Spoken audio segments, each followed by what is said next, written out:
அனைவருக்கும் வணக்கம். நான் உங்கள் ஜெயமேனுகோபால். 1 மினிட் ரூல் என்ற வரிசையில் நாம் இன்றைக்கி பார்க்க போகிற தலைப்பு உங்கள் ஜாதகத்தில் செவ்வாய்.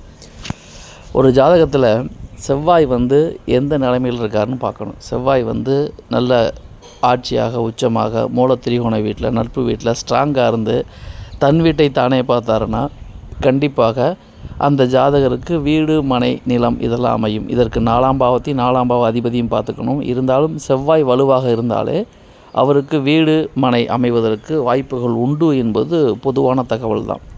தனிப்பட்ட முறையில் அவர் ஜாதகத்தில் இருக்கக்கூடிய கிரக அமைவுகளை பொறுத்து பலன்களில் வேறுபாடு இருக்கும். நாம் ஜாதகத்தை பார்த்தோன்னே செவ்வாய் நிலைமையை வச்சு ஜாதகருடைய வீடு, மனை கிடைக்குமா கிடைக்காதாங்கிறது ஓரளவுக்கு ஸ்டார்டிங்கில் கெஸ் பண்ணலாம். தனிப்பட்ட ஜாதகம் பல பலன்களை சொல்லும். ஒவ்வொரு ஜாதகத்திலும் கிரக அமைவுகளை பொறுத்து வேறுபாடுகள் நிறைய உண்டு. நன்றி, வணக்கம்.